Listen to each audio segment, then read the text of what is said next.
अंदाज में सीधी बात नित्य समय के साथ। धर्मेंद्र, स्वागत है आपका नित्य समय में। नित्य समय पे आज हमारे साथ बहुत ही खास मेहमान हैं। मैं बता देता हूँ हमारे साथ में इस समय पे गोवा स्टेट पार्टी के प्रेसिडेंट हैं हमारे सदानंद तनावड़े जी हमारे साथ मौजूद हैं। हम उनसे बात करेंगे और मैं बता दूं हमारे इस प्रोग्राम का जो खास नाम है सीधी बात, सीधे डायरेक्ट बात करेंगे। आपको गोवा के लोगों से जुड़वाएंगे, यहाँ की पॉलिटिक्स के बारे में बताएंगे, यहाँ की जो चीजें जो दबी हुई है वो सारी चीजें हम निकाल के लेके आएंगे। सर आपको बहुत बहुत स्वागत है। नमस्कार। सर सबसे पहले मैं बिना मुद्दे को भटकाए आपसे सीधी बात पूछना जो चाहूंगा कि 4 दिन पहले गोवा में दिल्ली के सीएम आते हैं, अरविंद केजरीवाल साहब आते हैं, यहाँ की जो प्रेजेंट की जो रूलिंग पार्टी है उस पर तरह तरह की किताबें लगाते हैं। क्या कोई प्रेशर? ऐसा तो प्रेशर नहीं है, क्योंकि गोवा के लोगों को पूरा मालूम है कि तो वही ये आके गोवा में उसने आके 2 दिन का टूर किया और उसने गोवा में आके कुछ लास्ट दूसरे दिन जो प्रेस किया तो प्रेस कॉन्फ्रेंस ने उसने बता दिया कि 300 यूनिट तक गोवा के लोगों को फ्री ऑफ कॉस्ट वो बिलिंग नो बिल ऐसा करके वो उनकी सरकार बोल के गया है। उसने तो इधर क्या है कि सोशल मीडिया और प्रेस मीडिया में उसने जितना हाइप उसने किया है उसका इधर तो उसका कोई असर नहीं पड़ेगा, क्योंकि गोवा के लोगों को मालूम है वो आते समय बहुत सभी पूरी गोवा में उनका खुद का बैनर। लेकिन गोवा की जनता को पूरा मालूम है ये जो कुछ बता रहा है ये तो सचमुच में गोवा में ऐसा प्रॉब्लम नहीं है। अगर आप देखें तो गोवा में जो इलेक्ट्रिसिटी पावर का जो टैरिफ है पूरी हिंदुस्तान में से गोवा में सबसे कम है। जो दिल्ली में जो कुछ 300 यूनिट फ्री देता है वगैरह वो जो कुछ बातें कर रहा है गोवा में आके 300 के बाद में एक भी बढ़ गया तो उधर जितना चार्जिस उधर दिल्ली में लेता है तो उसकी, क्योंकि कुछ वो फ्री में नहीं दे सकते, वो फ्री में देने के लिए किसी को सो पैसा लेना ही पड़ेगा। तो जो ऊपर 300 के ऊपर जो लोग का बिलिंग होता है उनसे वो ज्यादा पैसा लेता है। सो गोवा में अगर आप कंपेयर करें तो गोवा में और दिल्ली में बहुत फर्क है ये अपना बिलिंग के। गोवा की जनता उसके भरोसा नहीं रखेगी, क्योंकि मैंने नेक्स्ट डे भी बोला था कि उसकी गवर्नमेंट इधर नहीं है, उनका कोई एमएलए भी गोवा में नहीं है और इधर अभी तो 2022 में चुनाव में वो इधर चुन के आने की भी संभावना नहीं है। अगर इसके लिए उसने अगर किसी को वोटर ने किसी बोल दिया कि मेरे को मून ला के दे दो तो वो लेकर दे दूंगा आपको, क्योंकि उसको कमिटमेंट ही नहीं है ना। भारतीय Janata party is ruling in Goa. 2022 की चुनाव में भी भारतीय जनता पार्टी फिर वापिस 2022 के चुनाव में गोवा में चुन के आएगी। आपका दावा है कि 2022 में बीजेपी ही आने वाली है। उन्होंने एक कैंपेन लॉन्च किया है जिसमें गाना भी उन्होंने जो दिया है जिसमें कि गोवा नीड्स चेंज, तो उसको लेके क्या कहेंगे कि मतलब वो बहुत कॉन्फिडेंट भी कह रहे हैं कि हम सीट लेके आएंगे। 2017 में भी उसने वही किया था। 2017 में उसने गोवा की पूरी गोवा में हर गांव में हर शहर में अपना खुद का एक ही और उसका लोकल लीडर कौन है वो भी लोगों को मालूम नहीं, वो सिर्फ अपना ही फोटो लगा के इधर बैनर पोस्टर करता है। तो इतना हाइप तैयार किया तो बाद में पता चला कि उनका पूरा जो जितना कैंडिडेट खड़ा किया था सबका डिपॉजिट गया। उनका इधर गोवा का कन्वीनर था वो भी चुन के नहीं आ सका। और इसके लिए ये पूरी जो क्या है गोवा और बाकी का स्टेट में फर्क है। गोवा एक छोटा राज्य है, इधर एवरेज जो वोटर रहता है कॉन्स्टिट्यूंसी में 25 to 30,000 ही रहता है। ये तो बाकी के शहर में कॉर्पोरेटर का चुनाव में तो 25 से 30,000 ज्यादा होता है। विधानसभा का जो चुनाव होता है असेंबली उसमें तो 2,000, 2 लाख, 1 लाख के ऊपर ही वोटर रहते हैं। तो इसके लिए गोवा में और बाकी के राज्यों में फर्क है। इसके लिए उसने कुछ भी बोल दिया, बता दिया, इसका असर, इसका फर्क गोवा के वोटर पे नहीं पड़ेगा। ये तो है कि गोवा के लोगों और वोटर्स की बात रही। हेल्थ सिस्टम की अगर हम बात करें, उन्होंने ये दावा किया है कि जिस तरीके से मोहल्ला क्लिनिक का जो मॉड्यूल है पूरी तरीके से दिल्ली में लागू किया गया था वही चीजें जो है हम गोवा में भी लागू करेंगे। आपकी तरफ से, आपकी पार्टी की तरफ से, जो हेल्थ मिनिस्टर हैं उनकी तरफ से हेल्थ को लेकर इंफ्रास्ट्रक्चर को मजबूत करने के लिए क्या क्या काम किए गए हैं, अभी तक क्या किया है पार्टी ने? गोवा में वो क्या है भी ये पूरा हिंदुस्तान में पहला मुख्यमंत्री है कोविड महामारी रह के भी ये अपना इलाका छोड़ के बाहर घूम रहा है। कभी उत्तराखंड जाता है, कभी गुजरात जाता है। और जब ये कोविड महामारी का जो पीक टाइम हुआ वो टाइम में अगर सेंट्रल गवर्नमेंट नहीं करती, हमारे होम मिनिस्टर अमित भाई शाह जी अगर इंटरव्यू नहीं करते तो क्या हाल होता दिल्ली में, सबको पता है।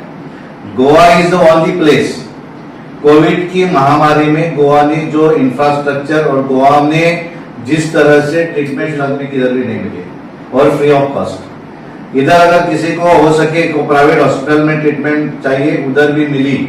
और गवर्नमेंट इधर हमारा जो DDSY करके स्कीम है गवर्नमेंट का, दीनदयाल स्वास्थ्य सेवा योजना करके जो स्कीम है, उसमें 4 लाख रुपए तक कोई भी आदमी, क्योंकि 100% people of Goa are insured under the scheme.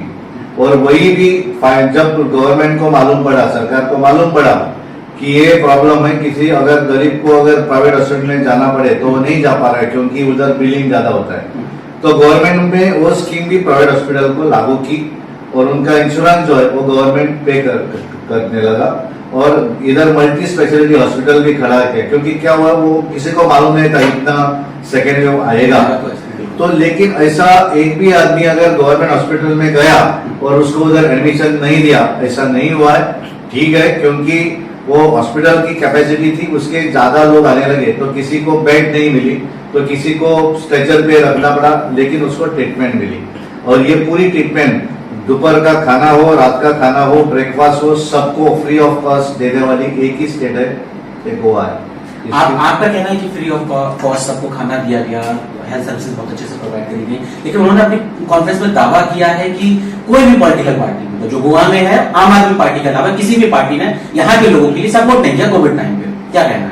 Covid time में भारतीय जनता पार्टी ने जितनी मदद की, हमारे ओनली भारतीय जनता पार्टी के ही कार्यकर्ता लोगों को मदद करने लगे। फर्स्ट वेव में हमने सेवा ही संगठन करके भारतीय जनता पार्टी का हमारा जो संगठन का प्रोग्राम था, नेशनल प्रोग्राम, पहली वेव में भी सेवा ही संगठन अभियान 1 किया और बाद में सेवा ही संगठन अभियान 2। 25 मार्च 2020 को लॉकडाउन हुआ, वो टाइम से 31 मई तक 68 डे का जो पहला लॉकडाउन हुआ, वो पूरी लॉकडाउन में अगर किसी ने काम किया हो तो भारतीय जनता पार्टी के कार्यकर्ताओं ने किया है। हमारे अगर किसी वो ऐसा बोल रहा है तो उसने हमारी वेबसाइट पे जाके देखने को बोलो, जितनी तरह से हमने काम किया सब वो हमारी वेबसाइट पे ई बुक की माध्यम से अभियान 1 और जब ये सेकेंड वेव आई तो सेवाई संगठन अभियान 2 पूरी देश में किया था, भारतीय जनता पार्टी गोवा प्रदेश ने ही किया था। बाकी सब पॉलिटिकल पार्टी अपना पार्टी घर के बैठ के ये पत्रक निकाल के पार्टी चला रहे थे। भारतीय जनता पार्टी के ही लोग फील्ड में थे। हमने इधर 24/7 में हमने वॉर रूम किया। इधर हमारा जो एक नंबर दिया था, हमने किसी को इमरजेंसी हो, किसी को कोई की सुविधा हो चाहिए, किसी को मदद चाहिए, इसके लिए किया। गवर्नमेंट का एम्बुलेंस कम पड़ने लगा तो हमारे एमएलए हर कॉन्स्टिट्यूएंसी में इंडिपेंडेंटली एम्बुलेंस सर्विस शुरू की। जो लोग गोवा में था कि कोई भी जो होम आइसोलेशन में रहता है उनके लिए सरकार किट देती थी। उसमें जो ये अपना ऑक्सीमीटर हो, टेम्परेचर चेक करने के लिए थर्मोमीटर हो और उनको टैबलेट। आप कह रहे हैं ये काम आपने किया, लेकिन केजरीवाल साहब जो है अपनी पीठ थपथपा रहे हैं। अरे वो तो सिर्फ यही कर रहे कि उनके कार्यकर्ता ऑक्सीमीटर लेके किधर घर पे घूम के कर रहे, और हमने पूरा लोगों को रेशन देने का खत्म होने के बाद अभी शुरू किया है देने के लिए। हमारी सरकार प्राइम मिनिस्टर गरीब कल्याण अन्न योजना के माध्यम से गोवा के 5,80,000 लोगों के लिए 5 किलो राइस का काम हमारी ही सरकार कर रहे है। लेकिन हम ऐसा नहीं करे, हम करे ऐसा नहीं करे। हमारे पंतप्रधान जी ने अप टू नवंबर तक ये योजना लागू की है और इधर ऐसा कोई भी आदमी नहीं है जिसको अगर खाना नहीं मिल रहा है, ऐसा कोई भी नहीं है। सबको जितना चाहे उतना सब मिल रहा है। एक बहुत बड़ा आरोप है आपकी पार्टी के ऊपर जो लगाया गया है, इसमें कहा गया है कि जिन लोगों को विपक्ष में बैठना चाहिए थे वो इस समय में सत्ता में बैठे हुए हैं। जो साठगांठ हुई है कहीं ना कहीं गोवा के लोगों के साथ में धोखा किया गया, ऐसा केजरीवाल जी का कहना है। आपका क्या स्टैंड है? मेरा स्टैंड है कि उसने पहले दिल्ली देखनी चाहिए, बाद में बाकी का। उसका अगर इतना कॉन्फिडेंस है, उसने पहला प्रयोग पंजाब में करके देखा। पंजाब में 4 एमएलए चुन के आए, अभी कितना बाकी है आपको भी मालूम है, सिर्फ 1 बचा है, 3 वापिस गए। और केजरीवाल जी दिल्ली में कुछ भी कर सकता है, गोवा में आके वो अकाउंट भी नहीं खोल सकता है, इतना मैं आपको बता देता हूँ। गोवा में अकाउंट भी खुलने वाला नहीं है।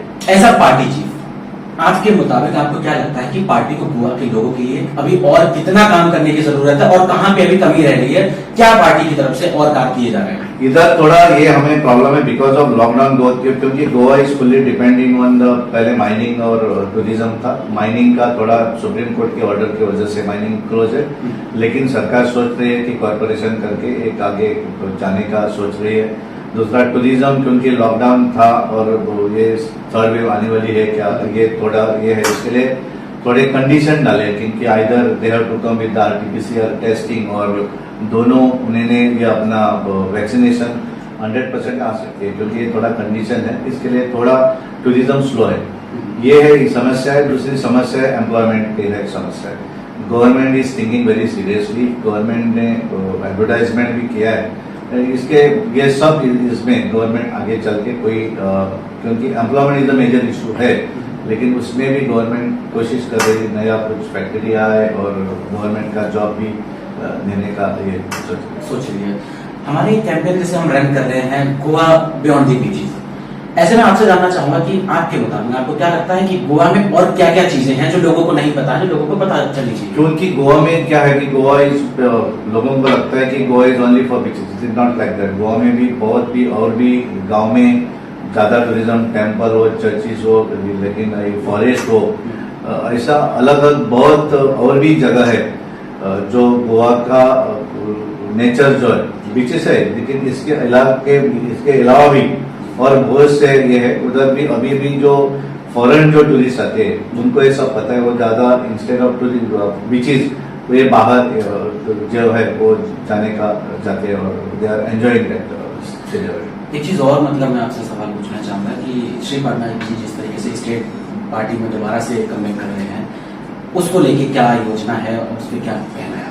As a party state president मेरे को वैसा इसके बारे में कुछ पता नहीं है, लेकिन हम सब साथ में सब काम कर रहे हैं, सब कार्यकर्ता एक साथ काम करे और पार्टी आगे जा रही है। पार्टी आगे जा रही है।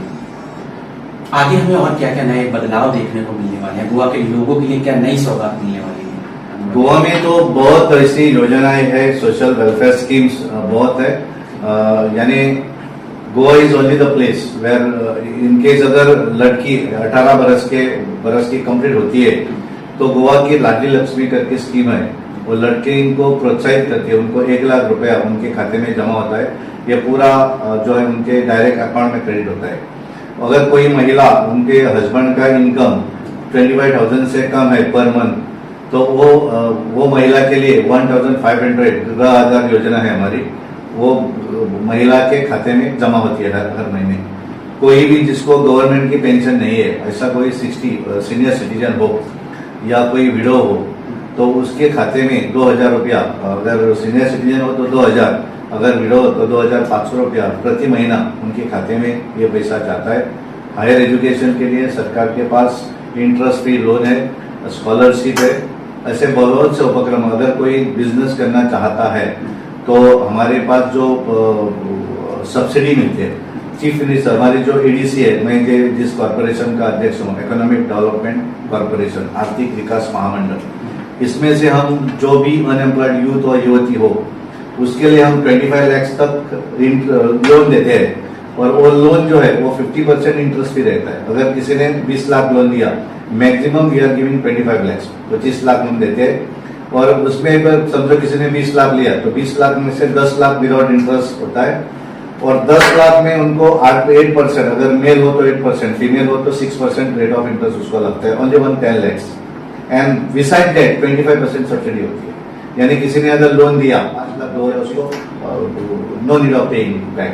सो ऐसा जो है उसमें बहुत सारे एम्प्लॉयमेंट अपॉर्चुनिटीज है और उसमें भी एम्प्लॉयमेंट, क्योंकि क्या होता है कि सबको ही एम्प्लॉयमेंट नौकरी करने की ये नहीं होती, तो किसी को अगर धंधा कर सकता है तो ये इसमें ये कर सकता है, इसमें वो खुद भी एम्प्लॉयड हो सकता है और एक थोड़े लोगों को अपने वो जो भी बिजनेस करेगा उसमें वो उनको जॉब दे सकता है। ऐसा अपॉर्चुनिटी गाँव में है। एक और आपसे पर्सनल सवाल पूछना चाहूंगा कि ऐसा पार्टी प्रेसिडेंट है, बड़ी जिम्मेदारी है, ऐसे में और सारी चीजें भी गतिविधियां जो हम देखते हैं, इस बीच में खुद के लिए समय कैसे निकालते हैं और खुद की जो वर्क लाइफ है और सबको कैसे मैनेज करते हैं? क्या है कि मैंने डिसाइड किया कि 2022 के चुनाव ये इट इज, मैं समझता हूँ कि as a party state president, as a organization मेरी जिम्मेदारी है, क्योंकि मैं तो पार्टी का छोटा कार्यकर्ता था। मैंने I have started my career in Bharatiya Janata Party as a booth president. तो मैं बूथ प्रेसिडेंट बना, मंडल का अपना विलेज का प्रेसिडेंट बना, मंडल का अध्यक्ष बना, डिस्ट्रिक्ट का मेंबर बना, स्टेट एग्जीक्यूटिव का मेंबर बना, स्टेट एग्जीक्यूटिव का स्टेट ऑफिस बेरर का सेक्रेटरी 3 टाइम बना, 2 टाइम जनरल सेक्रेटरी बना और मैं 2020 से भारतीय जनता पार्टी का अध्यक्ष बना। तो यानी मैंने पूरी मेरी कैरियर जो है वह संघ परिवार से अखिल भारतीय विद्यार्थी परिषद, विश्व हिंदू परिषद, ये सब करके मैं भारतीय जनता पार्टी में काम कर रहा हूँ। तो शुरू से ही मैं पार्टी का एक संघ का स्वयंसेवक, बाद में भारतीय जनता पार्टी का कार्यकर्ता हूँ और इसलिए आई हैव डिसाइडेड, मैं 2002 में एमएलए बना, 2007 में I have lost the election by 160 votes. वो तब से मैं नॉर्थ गोवा में सबसे कम मार्जिन में हारने वाला मैं ही था और जिसको मैक्सिमम वोट मिले, लेकिन फिर मैं हार गया क्योंकि स्टेट फाइट थी। सो 2022 में पार्टी ने मेरे को टिकट नहीं दी। Party told me to that I have to be in the organisation. मैंने समझा, एक दिन थोड़ा बुरा लगा, बाद में सोच लिया मैंने कि मैं इतना बड़ा हो गया पार्टी की वजह से। पार्टी की वजह से मैं एमएलए बना, मैं गांव का पंचायत का सरपंच बना, 17 साल में सरपंच था गाँव मेरे गाँव में। इसके लिए मैंने सोच दिया कि मैं इतना बड़ा हो गया क्योंकि पार्टी की वजह से। पार्टी ने एक बार मेरे को टिकट नहीं दिया, ठीक है, क्यों प्रॉब्लम है। आई हैव स्टार्टेड, मेरे को पार्टी की जनरल सेक्रेटरी की जिम्मेदारी दी। मैंने 8 साल यानी 2 टर्म मैंने जनरल सेक्रेटरी पद ये किया और अभी भी मैंने पहले ही डिक्लेयर किया कि I am not going to contest election, assembly election में नहीं कॉन्टेस्ट करने, क्योंकि मेरी जिम्मेदारी है ये सरकार फिर वापिस गोवा में लाना। इट इज माई सिंसियर जो ये है मेरा ये है जिम्मेदारी है, वो मेरे को निभाना है।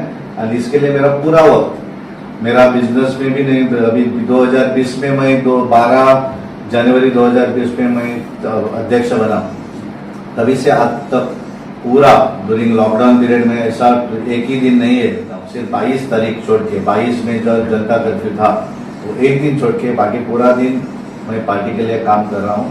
और मैंने तो हमारे पार्टी के 40 कॉन्स्टिट्यूंसी में 100% पार्टी की कमेटियां जो है वो हमने की है। हमारे 1657 बूथ है, 1657 पूरी गोवा में। ये पूरी गोवा में पूरे कॉन्स्टिट्यूंसी और इसमें से 1540 बूथ पे हमारी पूरी कमेटियां हैं। हमारे जो 7 मोर्चा है, किसान मोर्चा, एसटी मोर्चा, एससी मोर्चा, माइनॉरिटी मोर्चा, महिला मोर्चा, ये मोर्चा भी हमने गठित किए स्टेट लेवल, डिस्ट्रिक्ट लेवल। हमारी कोशिश है कि अभी वो मंडल लेवल पे भी ऑलमोस्ट युवा मोर्चा, किसान मोर्चा, कहा जाए हर इकाई को जोड़ने का काम किया। मैंने सेल जो है हमें, क्योंकि हम क्या करते हैं कि चुनाव के दिनों में हम बाद में चाहते हैं कि कोई एक्स सर्विसमैन हमें मिलेगा क्या, कोई टीचर मिलेगा क्या, तो इसलिए हमने इनका भी ऑर्गेनाइजेशन किया। हमारे ex serviceman, army, navy, air force, उनका जो रिटायर्ड जो लोग हैं उनका हमने सेल में उनको संगठित किया, क्योंकि they can also contribute to the party. Teacher के लिए टीचर कम्युनिटी है, वो टीचर के लिए टीचर सेल किया, सहकार क्षेत्र के लिए कोऑपरेटिव सेल किया, एडवोकेट जो लॉयर है उनके लिए लीगल सेल किया। नॉर्थ इंडियन लोग बहुत रहते हैं गाँव में, तो उनकी समस्या भी होती है, तो हमने नॉर्थ इंडियन सेल बनाया। साउथ इंडिया के लोग भी है, इसके लिए हमने साउथ इंडियन सेल बनाया कि ऐसा मेरा कोशिश है कि कोई भी छूटना नहीं चाहिए, हर आदमी पार्टी के लिए जुड़ना चाहिए।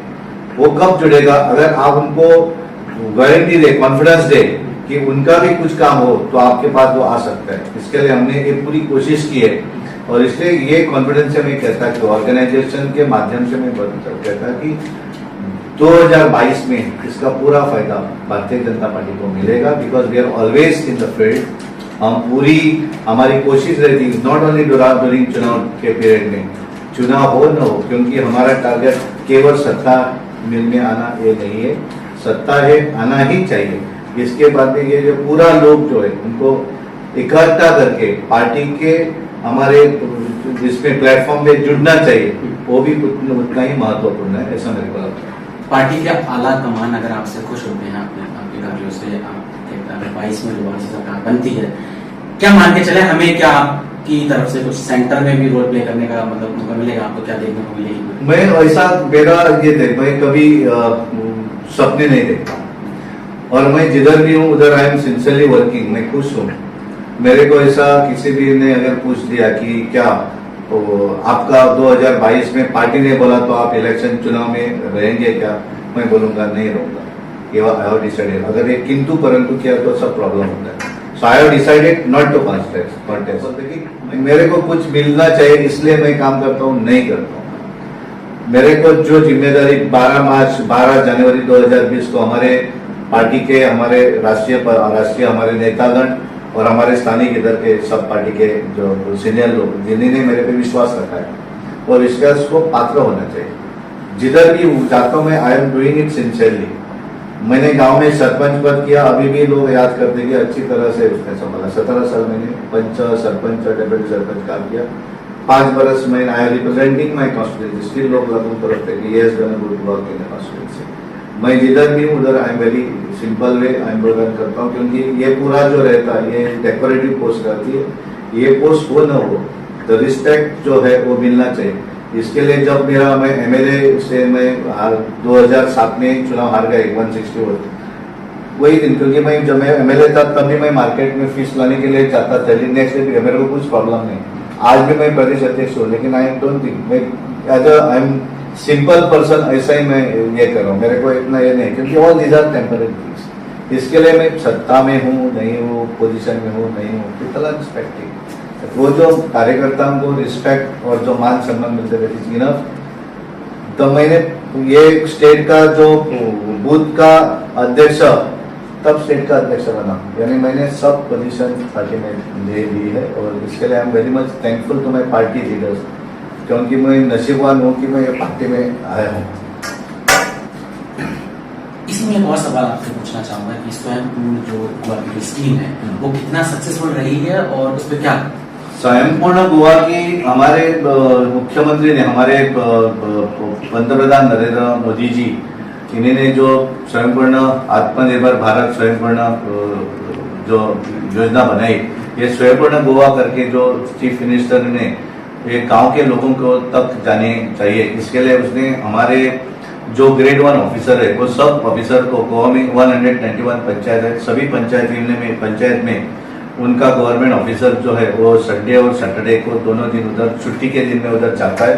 उधर को पंचायत मेंबर हो, अगर म्यूनसिपलिटी हो तो काउंसिलर, उनका चेयरपर्सन म्यूनसिपलिटी का, वो सबको लेके वो जो स्कीम है वो नीचे तक पहुंचती है नहीं, उनका सर्वे करके ये गांव में क्या चाहिए, किसकी कमी है, ये स्कीम उधर गई कि नहीं है, ये सब फाइंड ये करने के लिए उन्हें अपनी टीम लगाई और वो कोशिश करे कि वो नीचे तक जाए। और आपसे पूछना चाहूंगा कि वैक्सीनेशन ड्राइव जो है वो कितना सक्सेसफुल रहा है?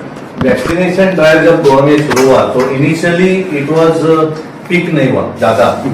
पहले जो शुरुआत अपना जो हेल्थ वर्कर डॉक्टर्स के लिए, और उसके बाद में जो 60 इयर्स एंड अबव, एंड जब ये प्रॉब्लम मार्च में हमारे पंतप्रधान जी ने, जब ये पूरी इंडिया में वो जो ज्यादा लोग नहीं ले रहे थे, ज्यादा लोग नहीं जा रहे थे, उन्होंने ऐसा किया कि 4 दिन के लिए टीका उत्सव उन्होंने डिक्लेयर किया। तो हमने वही है जो अपॉर्चुनिटी पकड़ के हमने मुख्यमंत्री से बात की और उन्होंने बोला कि ये कार्यक्रम आप पार्टी की ऑर्गेनाइजेशन को इन्वॉल्व करके हम करें तो इसका हमें फायदा हो जाएगा।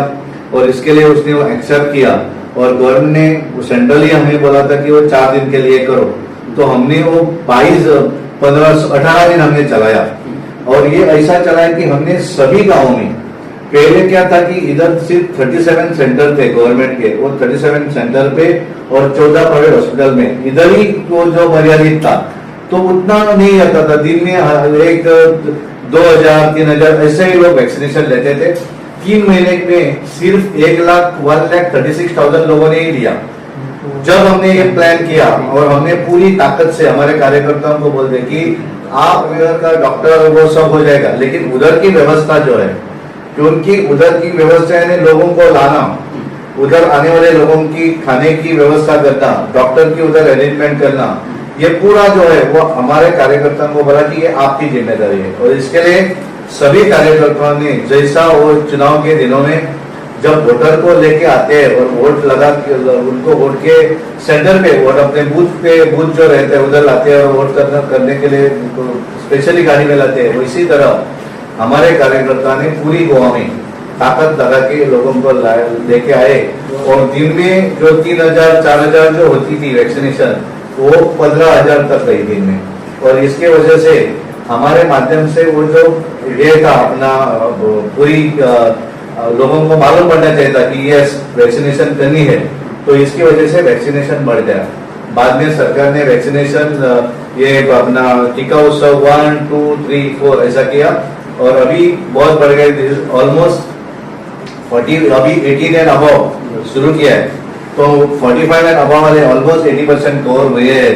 गोवा का जो पॉपुलेशन 15 लाख पॉपुलेशन है, अभी 10 लाख के ऊपर 11 लाख जो है वो ऑलरेडी कवर्ड है।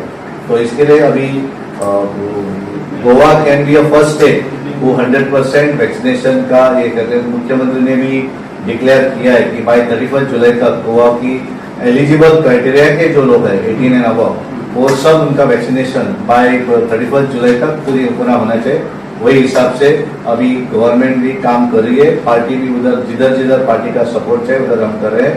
और 100% सभी गाँव में ऑलमोस्ट दो डोज देने वाले मोर देन 2.5 लाख हो गए हैं और एवरेज सबने मिला के 10-11 लाख लोगों ने वैक्सीनेशन ली। हमारे मेरे पास सरकार की इकोनॉमिक डेवलपमेंट कॉर्पोरेशन की जिम्मेदारी है और इसमें हमारी कोशिश रहती है कि ज़्यादा से लोग अपना बिजनेस शुरू करें, जिसमें हमने गोवा में तो एक अच्छा माध्यम है कि अगर कोई बिजनेस शुरू करना चाहता है तो उसमें हम अराउंड 30 करोड़ तक फाइनेंस करते हैं, टर्म लोन देते हैं, जो जिसको भी फैक्ट्री डालनी हो, मैन्युफैक्चरिंग यूनिट डालना हो।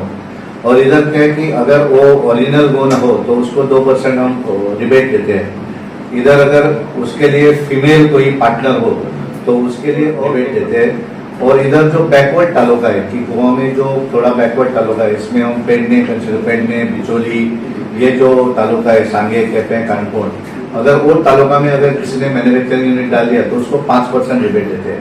यानी 5 अगर कोई गोवा के बाहर का हो सकते हो तो उसको 5% यानी अपना रिमोट ये जो रिमोट तालुका में जो तालुका है बैकवर्ड तालुका बोलते हैं उधर के लिए हम 5% रिबेट मिलती है और 2% अगर फीमेल कोई उसको पार्टनर हो तो 7% रिबेट मिलती है। रेट ऑफ इंटरेस्ट 9.5 रहता है तो 2.5% में उनको लोन मिलता है। अगर गोवा वाला अगर कोई हो तो उसको 0.5% में वो लोन देके धंधा कर सकता है। इधर गवर्नमेंट का स्कीम है कि कोई अगर एनिमल हस्बेंड्री में गाय पालने का अगर कोई धंधा करता है तो गवर्नमेंट इज गिविंग 80% सब्सिडी। अगर 1 लाख का लोन लिया तो he has to repay only to 20,000, 80,000 government rebate देता है। उस गवर्नमेंट उसको सपोर्ट प्राइस देती है मिल्क के लिए। अगर कोई अपना फार्मर्स जो है उसके लिए भी बहुत स्कीम गवर्नमेंट देती है। और इसमें वजह से क्या होता है कि लोग जितना वो स्कीम लेने में इंटरेस्ट ले उतना अभी तक लोग नहीं ले रहे, क्योंकि हर आदमी को लगता है कि अपने को गवर्नमेंट जॉब ही चाहिए। उसने अगर इंजीनियरिंग भी की हो तो वो बोलते मेरे को क्यों मिला तो भी चलता है, यही प्रॉब्लम है। सो दिस मेंटालिटी जो है वो बाहर रखे, खुद का बॉस होना चाहिए। खुद का बॉस होने के लिए कोशिश करनी पड़ती है, काम करना पड़ता है, शॉर्टकट में नहीं होता है। अगर आप किसी को बड़ा होना हो तो ये स्कीम जो है वो स्कीम लेके खुद का बॉस भी बन सकता है और किसी और को भी उसमें नौकरियां दे सकता है। यही मैं अभी मैसेज आपके माध्यम से देता हूँ गोवा के हमारे युवती को। ये अपॉर्चुनिटी लोगों ने लेनी चाहिए। You should not depend on others. आप ऐसा काम कीजिए कि जिसमें आप दूसरों को भी नौकरियां दे सकते हैं। धन्यवाद, थैंक यू वेरी मच। बहुत शुक्रिया सर इतना कीमती समय देने के लिए। मैं हूं धर्मेंद्र और आप देख रहे हैं नित्य समय। बाकी की अन्य खबरों के लिए जुड़े रहिए मेरे साथ और देखते रहिए नित्य समय।